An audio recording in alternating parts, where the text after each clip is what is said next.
too bad that not every outboard motor comes with power trim and tilt. But don't worry, if you don't have it or you have a power assist unit like this and you want to add power trim and tilt, it's actually pretty easy to do.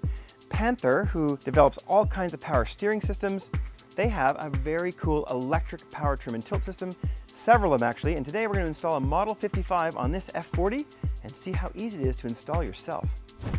The first thing we do after reading the installation manual is measure the thickness of the transom so we can purchase any stainless hardware that we might need. Then we set about removing the Yamaha F40, which weighs about 220 pounds. The two of us could manage, but any heavier and you might want to hoist. It is also handy to have an engine stand to put it on, to keep it from falling over, which you can find on the Titan website. With the outboard off, we lay out the parts and the tools required. The tools you need include an electric drill with 3 or 4 drill bits from 1/8, 3/16 and up to 1/2 inch. You'll need 2 3/4 inch wrenches and a Phillips head screwdriver. There is some hardware you need to source as well. Now before you go to install it, one good tip is to test the unit. Hook it up to the battery, get the motor out, and just open it up all the way, trim it all the way up. Not to test it so much, but to open it to make it much easier to install. These lower bolts get covered up by the unit when it's all the way down.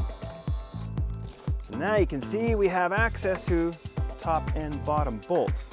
Now on this G3, we had to pull a little plate off and we had to pull one of these little bolts out, but I'm not worried about it because later, once we get this system mounted, we're going to drill a hole from the inside. There's nothing in the way here, and then we'll reinstall that bolt from the back. It just holds a little support bracket up.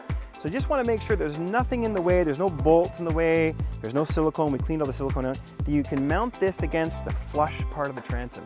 Nothing in the way. Well, now that we've got the motor off, we're just going to test fit to see if the holes line up that came with the unit. These do match most transoms, and it looks like it's going to work. We'll just line up some bolts. The trim and tilt bracket is pre-drilled with the Marine Industry Standard BIA bolt pattern, so there's a good chance you won't need any new holes in the transom. But if for some reason you do need to drill holes, you will find instructions on page 4 of the installation manual. We'll be using a marine grade RTV silicone as per the instruction manual, although you might want to use 4000. Because each installation is different, you will have to determine what mounting hardware is required for your particular situation. Just make sure you use high quality 1/2 inch stainless steel bolts. We're not going to tighten them fully, we're just going to snug them up. If you can rope a buddy in to help hold a wrench, that is super helpful too. We ended up reusing the existing transom bolts since they were more than long enough. But we did buy new bolts to secure the engine to the trim plate. So we raised it up to make it easier to get the bolts in, but now to put the motor back on, we hook it back up to 12 volt temporarily, and we'll trim her down to make it easier to get the motor back on.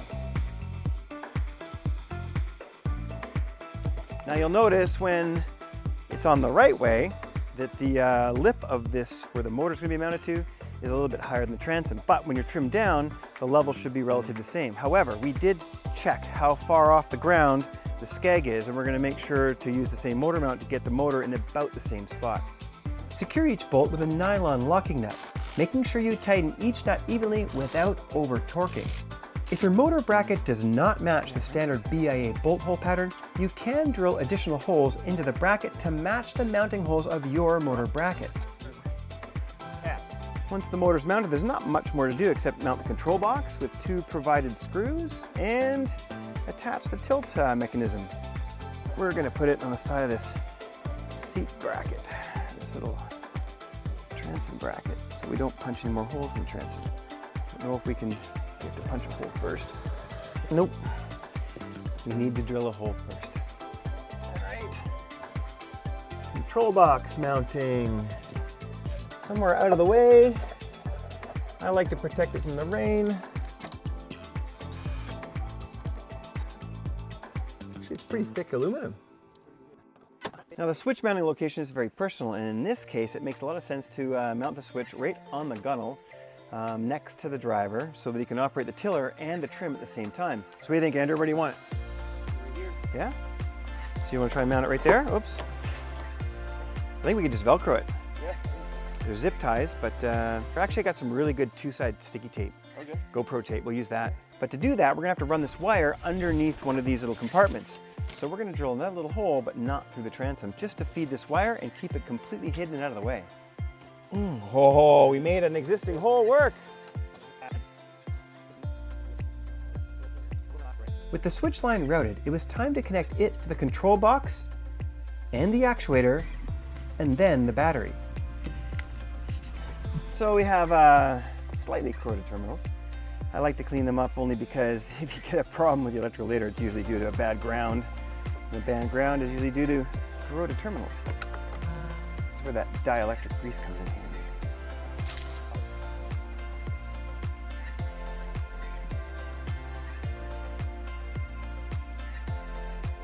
Always put the main battery cables on first and put the auxiliary little accessory connections on second.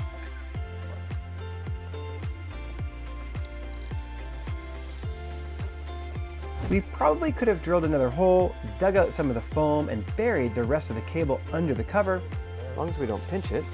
But Andrew preferred fewer holes in his boat and didn't mind the control cable sitting on top. There you go, yeah.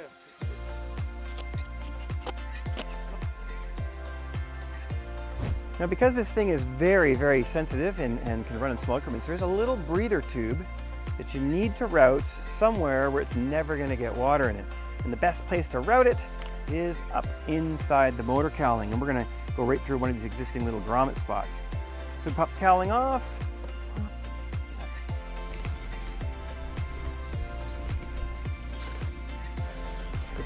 There we go. Even give it a little zip ties right in the bag. Just going to zip these together to keep it out of the way. It's nice that we can use the existing grommet. We're not cutting or drilling any more holes. And we just got to secure this up somewhere where it can't flip upside down. So I think I'm going to stick it right back there. So I've just looped it around. Be careful not to pinch it or have it get pinched, and then I'm going to zip tie it to this guy right here.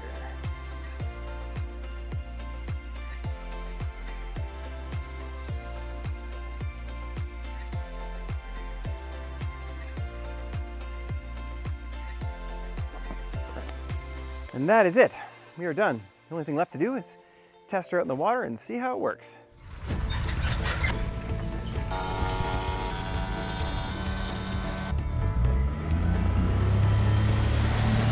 There you go. There she's trimmed up. How are we doing for speed?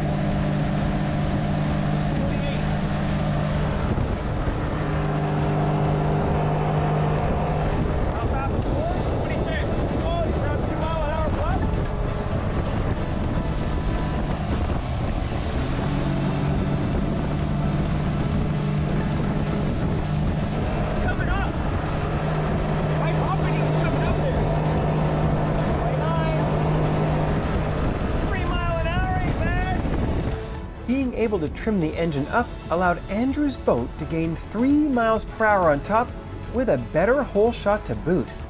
Not to mention the benefits of being able to trim up at the launch ramp.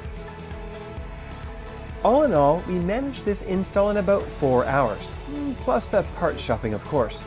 For more information on this and other electric trim and lift kits, visit the Panther Marine website at panthermarineproducts.com.